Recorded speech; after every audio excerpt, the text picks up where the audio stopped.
Hi, everyone, and welcome back to the Uncast. As usual, I'm your host, Jonathan Panazzo, and I want to start off today's episode by spending a few minutes talking about Intel's Alder Lake CPUs.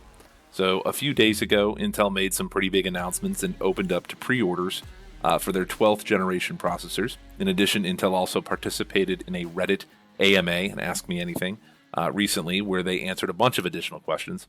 So, what's the skinny on this new CPU? So first and foremost, we have to talk about the new performance versus efficiency processor architecture.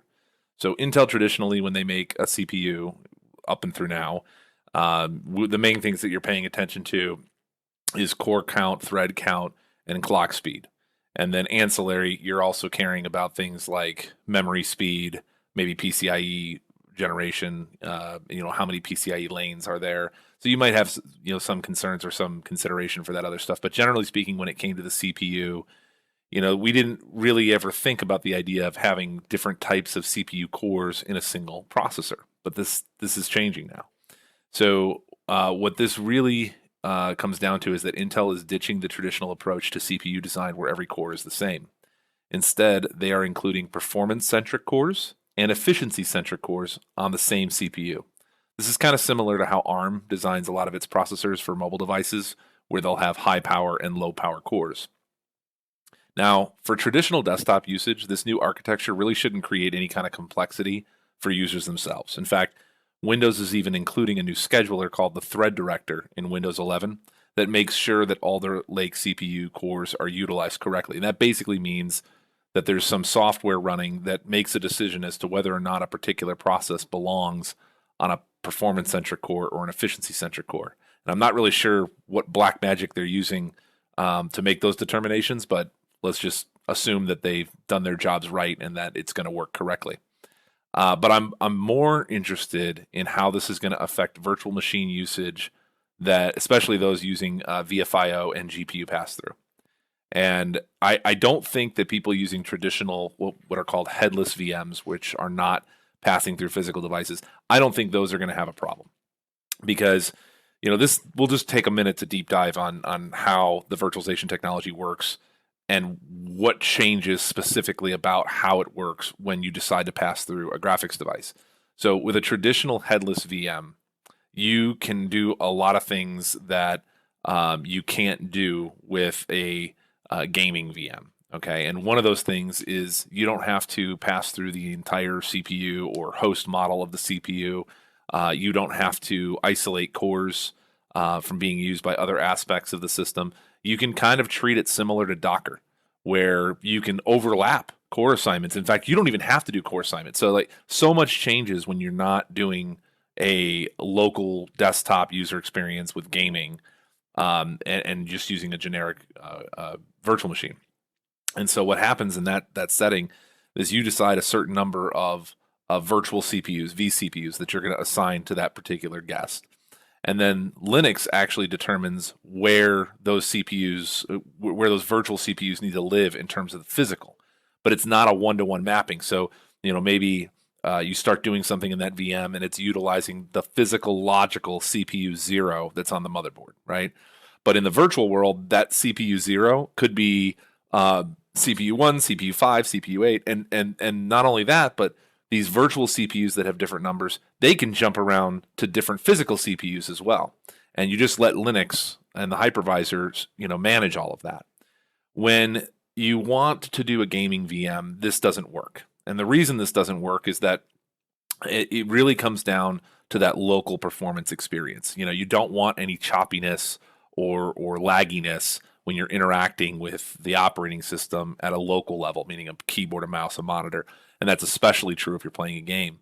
And so you don't want your virtual CPUs jumping to different physical CPUs at random, because in that setting, what will happen is it'll cause context switching on the CPU, which to the user in a game, that'll manifest itself in the form of very choppy, janky gameplay, like hitches. It'll look like, if you're familiar with the term hitching, that's exactly what will happen as a result of not isolating and pinning those cores. So that's why for gaming VMs, we do that. We isolate cores. We tell people to isolate cores. Technically, you don't have to, but you could see hitching as a result. And then once they're isolated, we pin them to that VM. and then we expose the natural functions of those physical CPUs directly to the virtual machine, as opposed to masking it and using some generic virtual CPU driver to handle that. And so this is really important, because if you don't do those things, you will have a bad gaming performance experience when working within a VM.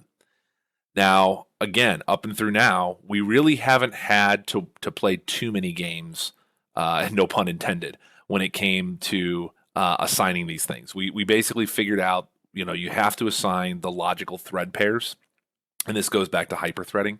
So if you have a CPU that's hyperthreaded, that means that you have 2 threads for the 1 core. And what's important is that if you're going to create a virtual machine, you want the thread pairs to be assigned together to each virtual machine that you're going to assign them to. So what you can't do is take a single core on that CPU that has 2 threads and assign one of those threads to the VM and another thread to another VM or a different process altogether.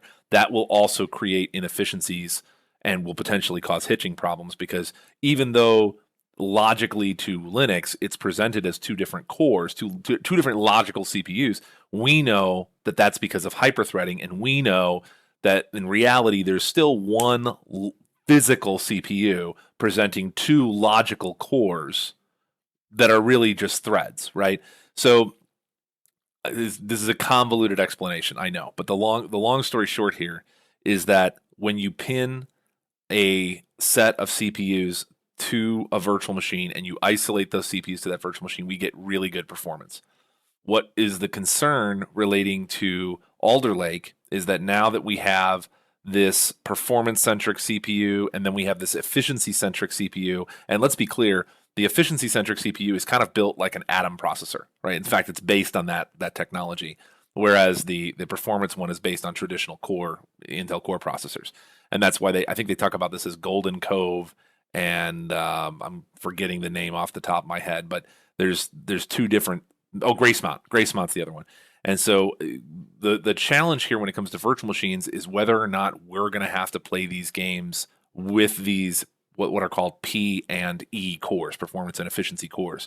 So what I'm not sure of is whether or not, hey, I'm going to create a VM. This is going to be a gaming VM.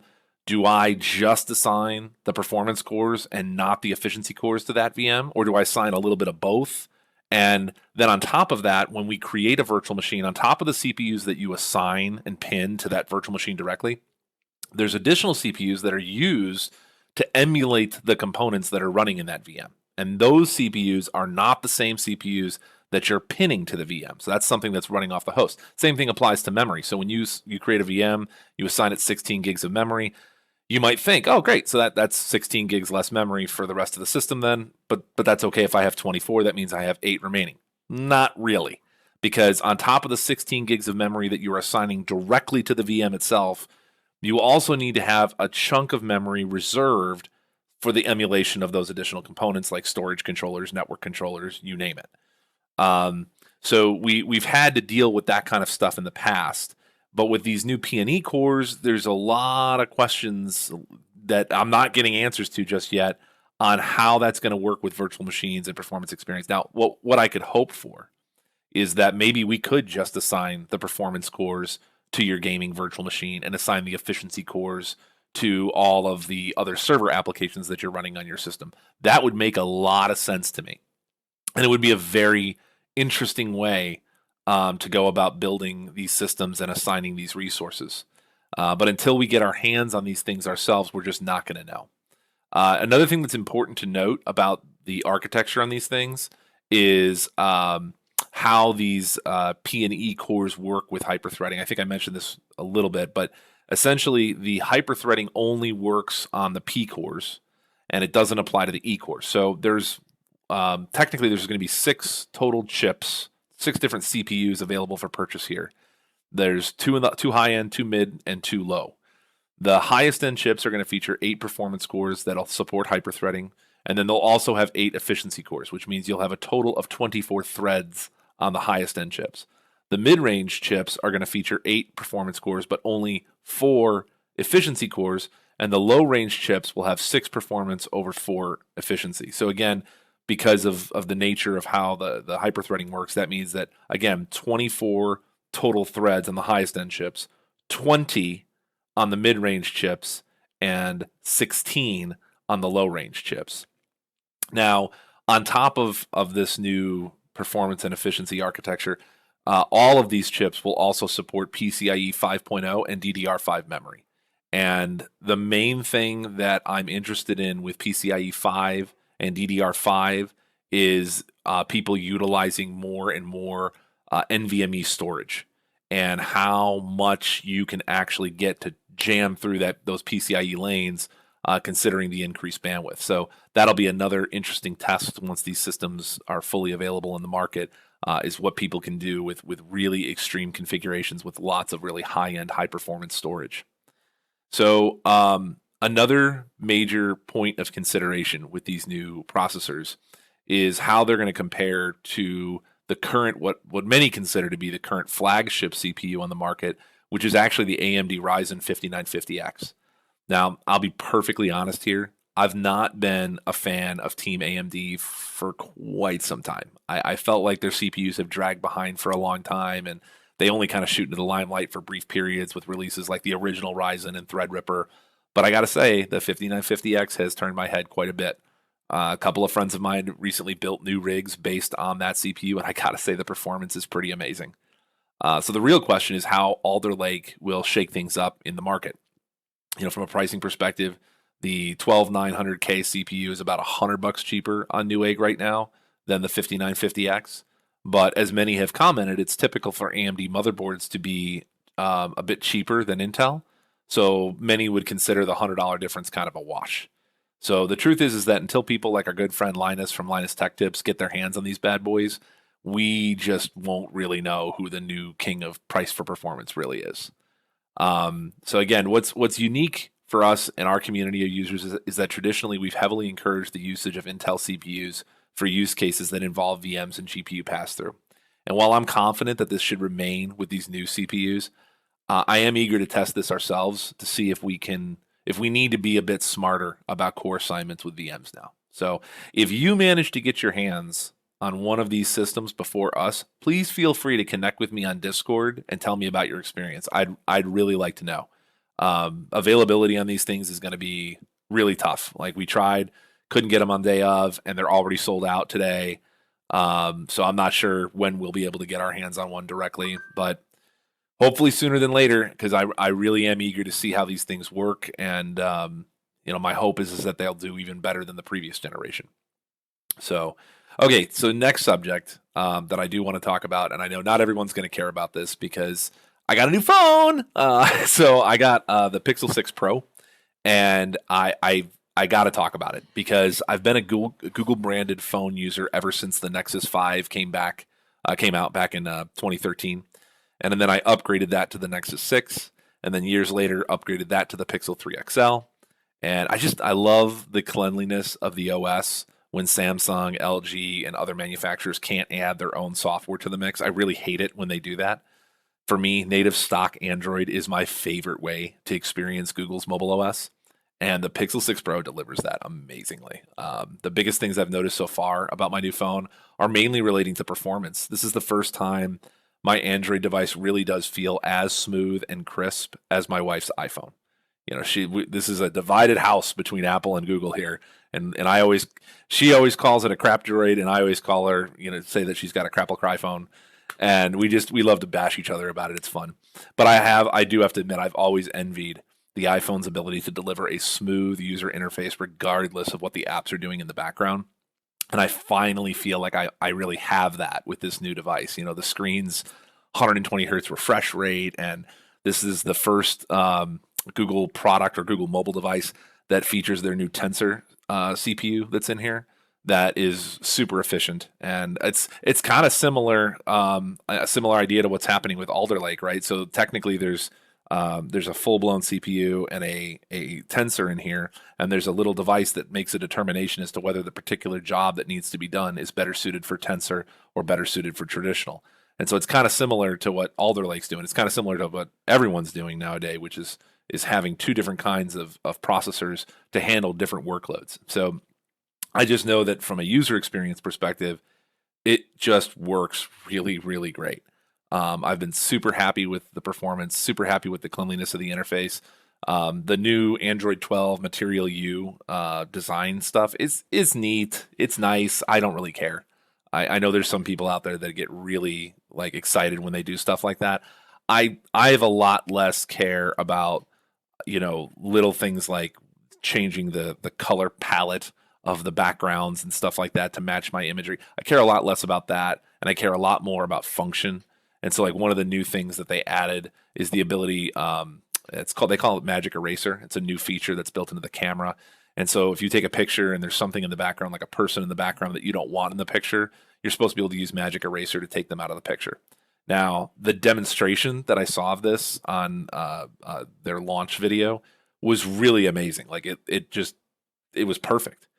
In practice, in me playing around with it, it needs some work. It still leaves like little outlines of people and the shadows of people. Like you can still see some artifacts in the image. So does it work fairly well? Yeah, it works fairly well. Is it perfect? No. Is it quality enough that I would use it and then consider printing that picture out or using it somewhere? No. And that's the big one, right? So it just feels like a feature that's kind of in beta right now that people get to play around with, but it doesn't fully work or do what it's supposed to do just yet. So maybe in time we'll get there. But I don't want to spend too much time boring you guys with all the technical minutia because, to be quite honest, there are plenty of people that have released full and thorough reviews on YouTube now that the embargo period is over. So all I'll say is that if you're an Android user and you want high-quality hardware, but you want a stock Android experience, get yourself a Pixel 6. You will not regret it. I recommend the Pro. I got mine for, I believe mine was $999 because I went with $899. Sorry, went with $899 model, which is the 128 gig model for the Pro series. But what's even more amazing, and another YouTuber by the name of MKBHD, he did a review and he talked about this too, is that the Pixel 6, not the Pro, it's just slightly smaller. And yeah, it does have some other things, less hardware, like it's a 90 hertz refresh instead of a 120 screen and things like that. But the performance on that device is still phenomenal, and the price point is crazy. $599 starting price point for the base Pixel 6 is pretty amazing for what I would call a flagship phone. I mean, it is an amazing device. So yeah, I really encourage it. If you're a Google fan, go get yourself one. I don't think you'll be disappointed. So that's actually going to wrap it up for today's episode. I know this was a bit of a shorter one, but there wasn't too much to cover this week other than the big news from Intel. I do want to mention that the guys at Ibracorp have put out a new video on how to set up a secure web application gateway as a reverse proxy solution for your server. The actual container being used for that project is from our friends over at linuxserver.io, but the Ibracorp guys have done a great job of showing you how to fully set this thing up from beginning to end, along with some really good tips and tricks along the way to optimize the configuration. So make sure you check it out. We will see you guys on the next episode.